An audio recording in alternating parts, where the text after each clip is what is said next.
love? Per Wikipedia's definition, love is a range of strong and positive states, mental as well as emotional, from the deepest interpersonal affection to the simplest pleasure. They say love don't cost a thing. Well, in today's episode, it actually cost a young man his life. We're talking lies, jealousy, rage, and ultimately murder. Let me take you back, okay? 2005, April to be exact. This is actually a very interesting case. This is the story of Officer Tony Hayes.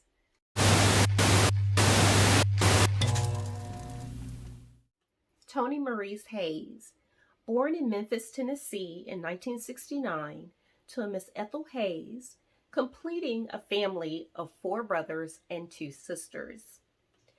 Throughout Tony's childhood, in school, he was actually a very good student, and upon graduating high school, he decided he wanted to join the military. He became a United States Marine. And during his time in the military, Tony becomes a father to his son, Dominique, and he becomes a husband. He does get married. Now, also, he does have to go to war, and he did serve in the Persian Gulf War. A couple of years after the Persian Gulf War, Tony decided that he wanted to return back to Memphis, Tennessee. Now, during this time, he did end up getting a divorce, but Tony and his son decides, yeah, we're going to go ahead and move back to Memphis. When he comes back to Memphis, he decides that he wants to become a part of the Memphis Police Department. With the Memphis Police Department, he actually rose up the ranks pretty quick. Before his untimely death, he actually made it to the ranks of sergeant. Okay, it's April 2005, and this is 3 months after Tony marries us for the second time to a lady by the name of Rhea. After this time, Tony meets another young lady by the name of Monique Johnson. Monique, 36 years old, and she's also a native of Memphis, Tennessee. She has a 16-year-old son by the name of Donald. And when the two meet, they are automatically connected, mainly because they both have a career in law enforcement. Monique is a part of the Shelby County Sheriff's Office, and she works as a deputy sheriff.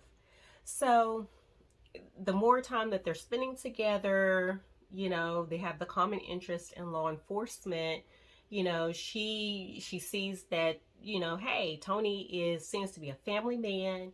Of course, she is attracted to him physically because we have this man. He's 6'1", tall, athletic build, big brown eyes.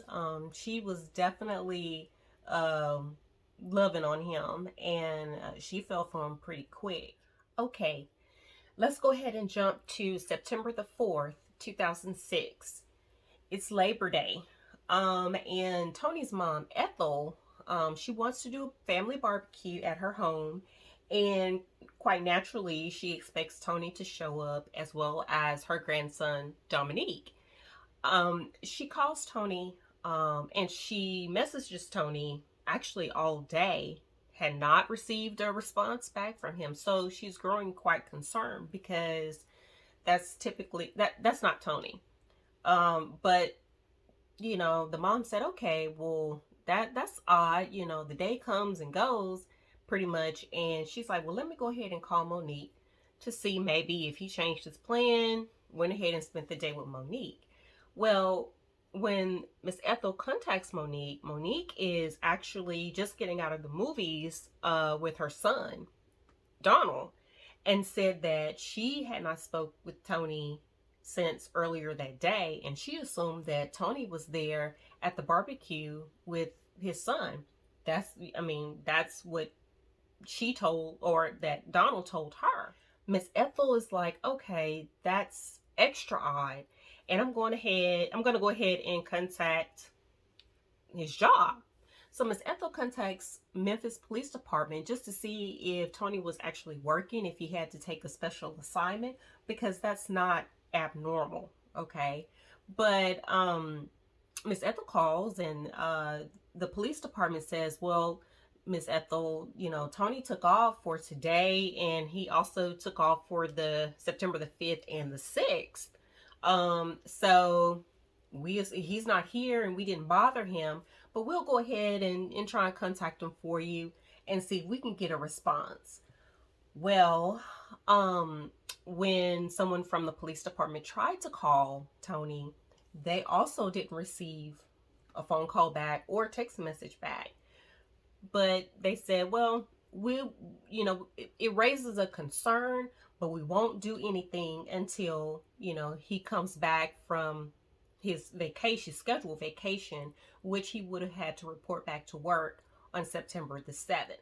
Okay, so September the 7th comes, and it's time for roll call at the Memphis Police Department, where Tony's shift is beginning. And Tony doesn't show up. He doesn't call. No one has heard from Tony. So automatically, that is a red flag. So, of course, the police department decided that they were going to go ahead and do a wellness check, which means that they will actually go by the home and just make sure that everything is, in order, and that there is nothing, suspicious. Well, when they show up to Tony's home, they notice that Tony's car is not there. And they also notice on the side of the house where the trash is, that there are clothes that are there, but they are cut up, ripped up, which is odd. That's not typical for anyone. So when they go and knock on the door, Monique answers, and they ask Monique, has she heard from Tony, whether phone call, text message, and Monique states that she was concerned because she had not spoke with Tony since September the 4th, earlier that day.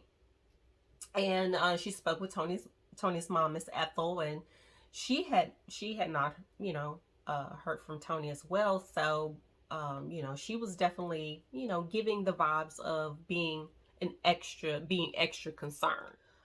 Once Memphis PD realizes, hey, no one has talked to him, heard from him, they begin to go ahead and investigate. And, they start with doing a background, check, which they normally do. And they actually realize that Tony is still legally married. He's not married to Monique. He's still married to Rhea. Now, after the police department knows that Tony has an estranged wife, they understand that Rhea is actually living in Las Vegas. So Memphis police actually connects with Las Vegas police, and Las Vegas police actually pays Miss Rhea a visit. Miss Rhea knows exactly why the police is there to question about Tony and his whereabouts, but she stated that she was not aware, she had not heard from Tony, and she knew Tony had been missing because Miss Ethel, Tony's mom, had contacted her to see if she heard from him. Rhea also tells the police that she had at one point in time tried to contact Tony, but she actually ended up speaking with Monique. And she was, the conversation went, hey, I'm looking for Tony. Who are you? And, Monique is like, I'm Monique. I'm his girlfriend. Who are you? And Rhea's like, I'm his wife. And that's actually when Monique found out that Tony was actually married. But, at this time, the police is like, okay, well, let's just follow up on her story because Rhea says that she was working the days leading up to Tony's disappearance as well as the day he went missing. So when the police do their background investigation, they realize that, Rhea's story checks out, as she was working those days leading up to as well as the day of Tony's disappearance. She's actually a flight attendant, so she was nowhere near Memphis, Tennessee. One of the last things Rhea did say in the questioning was that her and Tony, after they were married, 3 months later, they decided to separate because, they realized that they made a mistake in getting married and because they were just not meant for each other. So she actually didn't have a problem with Tony, going on about his life in Memphis, and she decided to go about her life and move to Las Vegas. So with this information, the police said, okay, we got to dig a little deeper, of course. So they decided to pull Tony's phone records. When pulling Tony's phone records, they noticed a number that shows up the day of the disappearance earlier that day, September the 4th, and decided to check into that number. Upon checking the information on the number that they scoped out of the day of his early part of the day of the disappearance, it belonged to a female by the name of Kim. Not me, okay? Not me at all. But it came back to a lady by the name of Kim. The police contacts Kim and bring her in for questioning. And Kim states that she's known Tony only for a couple of months and that, they had kind of a casual relationship, casual with benefits, I guess. But the last time that she spoke with Tony was actually on September the 4th. And she sent him a text message that morning saying, hey, just checking to see how you're doing, checking to see if you wanted to go jogging this morning. But she also put in the word baby. She called him his baby, her baby, sorry. And when she sent the text message, she didn't receive a text message back. She received a call back. Now, of course, Kim, she thinks that it's Tony calling back, but it's actually Monique. Monique actually, as she's talking to Kim, questioning about, who are you? What you doing calling my man's phone? Kim says that she heard Tony in the background telling Monique to get off the phone, hang the phone up. But, Monique's arguing with Tony, but Monique is actually, she's still on the line with Kim. So all Kim said was that, she just heard Tony in the background yelling, hang the phone up. And while all this goes on, eventually the phone goes dead. Now, at this time, the police is like, whoa, it's a lot of drama. And why didn't Monique say anything, about, all of this? Because this is suspicious and, there's a suspect, of course. So now it's September the 8th, and they bring Monique in for her second questioning to follow up. Now, in this second questioning, Monique, she has a different attitude here. And she tells police that, she was a little agitated, or a lot of agitated with Tony, because she suspected that Tony was cheating on her. She states that Tony, he began to stay out, late, leave all time of the day and night. And when his phone is ringing, he doesn't answer the phone in front of her. So she just automatically assumed that he had someone else on the side, which, it caused her to question him a lot, with an attitude, of course. Now, also with the second questioning, Monique, she's talking more. okay, because the police, of course, is on her and questioning her. So after she explains, she was aggravated with Tony because she suspected that he was cheating on her, she begins to go into detail about what happened after the phone call from Kim, his other girlfriend. Monique states that after Kim sent another text message to Tony's phone, and at this time, Tony was in the shower. Okay, so Monique had access to Tony's phone.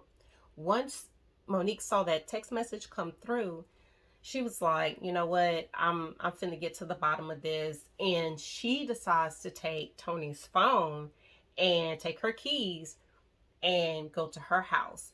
Now, all of this transpired in Tony's home. So, okay, so now she's like, you know what? I'm going home, but I'm taking Tony's phone and I'm gonna have a conversation with this girl. Now, as that is happening, Tony jumps out of the shower and he realizes his phone is gone, and so is Monique. Now, Tony trails Monique to her home, and the entire time while she's driving, Monique is calling Kim, or has called Kim, trying to figure out, why are you calling my man? What y'all got going on? Tell me the truth. I need to know.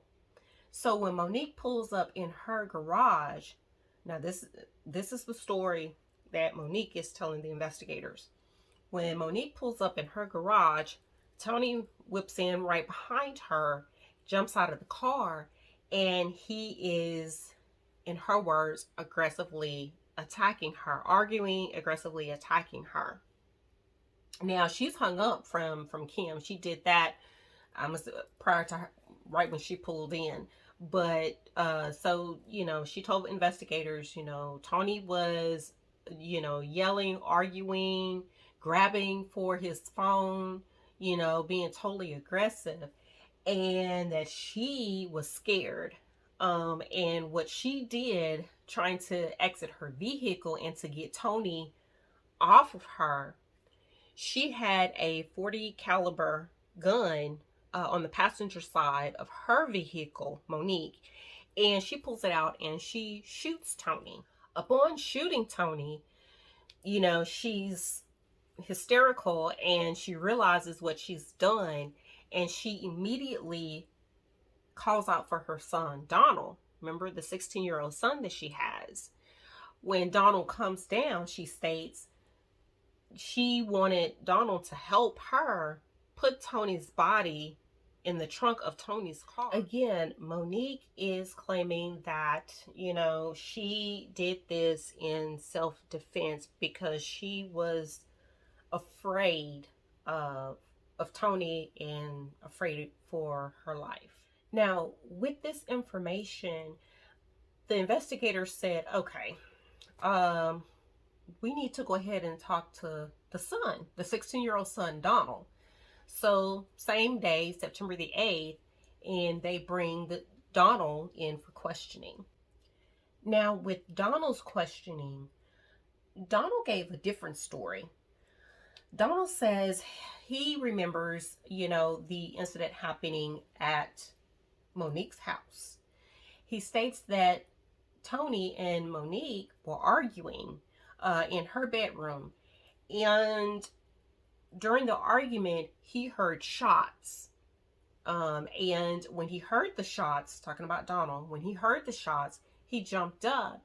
And when he walked into the bedroom door, he saw his mom standing over Tony holding a gun.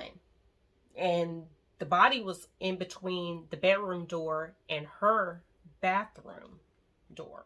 Donald said right after the shooting, Monique, his mom, wanted help putting Tony's body in the trunk of Tony's car. Once they did that, she decided, hey, let's forget about it and let's go have dinner, which she and Donald went to dinner at a TGI Fridays. After dinner, they went to watch a movie, Snakes on a Plane. So after this interview, the police were like, okay, we cooking with grease now. So they said, well, let's go ahead and follow up. Let's check up on the story that Donald gave. So on September the 9th, police investigators decided to go to Monique's home to check out the scene to see if they can find any clues, as to the story that Donald, proclaimed, what happened that day of the murder. Police investigators go through the home or the apartment, and they don't they don't see any blood, any traces of blood. They don't see any bullet holes in the wall or doors or anything. But they do see a slight difference in the doors between the bedroom, Monique's bedroom, and her bathroom. And that paint didn't match the other doors in the home, nor did it match any of the walls. So, red flag. Police bring Monique in for a third time, and this is when Monique completely breaks down and she begins to tell what really happened on September the 4th. Monique said it all started in her garage, and that Tony was physically abusing her, just assaulting her, and she begged him to stop. She began to walk into her apartment, and Tony followed her to her bedroom, where she turned around because she states that Tony would not stop hitting her. And she went into her closet and pulled out the Tony's .40 caliber gun and shot and killed him. And she didn't say, that her son, she didn't want to say that her son helped put Tony's body in Tony's trunk, because she was trying to protect Donald. She didn't want her son involved in this crime. Monique also states that the reason why the police did not see, a hole in the door, and why it was a different color, was because there was an empty complex that was in the same area where she went in, and she changed the doors out. She went and got the new door and replaced it with hers. So that's why the police didn't see any evidence of a bullet hole or any trauma to any of the doors. Now, when the police follow up on that story and they go to the other apartment, they see the old door that had the bullet hole in it, but they also see the cleaning evidence. They seen the bloody mop, they seen, the towels, they seen everything. Now, with this confession, the police is like, okay, we know when it happened, we know how it happened, but there was still a problem. Where is Tony? And Monique says, I know exactly where Tony's body is. I know he's in the trunk of his car. I'm going to take you there. And Tony's body is in the trunk. He's at the apartment complex, and it's parked next to the trash bin.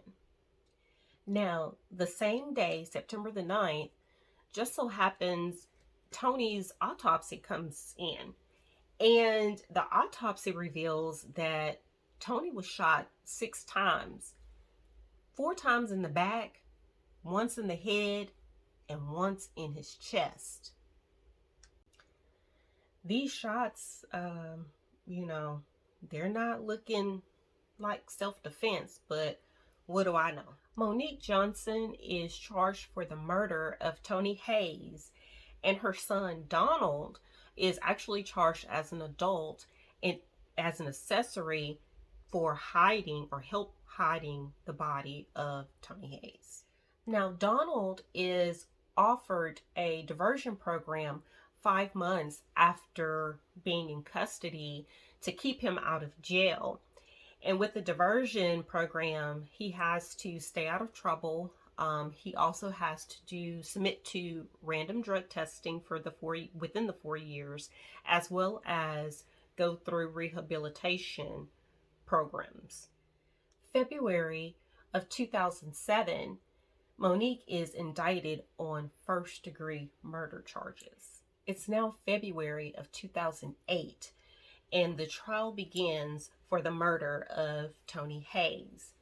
The jury consists of 7 women and 5 men. Prosecutors presented in court that Tony filed a police report in May of 2006 against Monique because of vandalizing his things.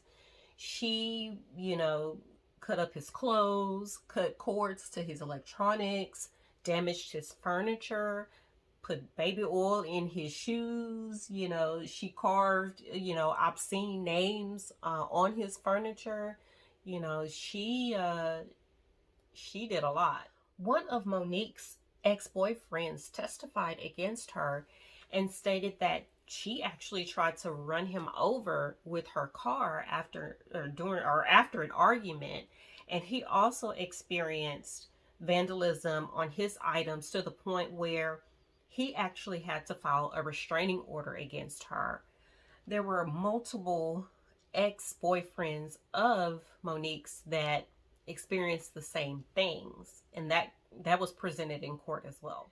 Tony had a friend that actually stated that, Tony told him that Monique is very jealous and that she required a lot of attention, a lot of time of his, and he was really turned off by that, and it concerned him. Now the defense team actually had a plus on their side because none of the images from the crime scene or Tony's body were actually allowed to be presented in court. Tony's family and friends said that Tony never abused women. He didn't believe in hitting women or even verbally abusing women. Now, Monique gets on the stand when it's her time to testify that she states that Tony always verbally as well as physically, mostly physically, abused her. Now, it's not shown, there's no evidence that even though this is happening, Monique never files a police report for domestic violence. Now, Monique's family also gets on the stand and testifies that Monique was seen several times, at their home with bruises on her neck, on her body, her legs, and stated that all of that came from Tony. So, it's February the 16th, and after 5 hours of deliberation, Monique is charged with reckless homicide. 4-year sentence, and she is receiving credit for 2 of the years that she already served. With this, she has 4 years probation. She has 150 hours of community service. She has to do random drug testing, and she has to go to counseling. And that's it. That's all that she had to do, all she had to serve for the murder of Tony Hayes. Tell me what you guys think. I was surprised by the verdict in this case. I mean, even though Monique said that she acted in self-defense because she was being abused by this man, but I don't know, something tells me, with the evidence and that I read, and her not filing domestic abuse report or anything, and how the autopsy showed the 6 shots, and in the back and in the chest and the head, and it was in a downward position. And she didn't even come up with the truth, as to what happened to Tony from the beginning. I don't know. I think, my personal opinion, I think she got away with murder. But I don't know. Tell me what you guys think about this case. But just a little FYI though, 3 months after the verdict, Monique is actually, back in trouble. She does not abide by her probation requirements, and that probation sentence is revoked by the same judge that actually ruled in the Tony Hayes case, first case. So, she went back to jail and was held on $100,000 bond. So back to jail she went. But anyway, I just I want to know what you guys think. Make sure that you comment in the comment section, and let's have a discussion about it. But anyway, until next time, you guys stay safe, and wait for the next story. Have a good one.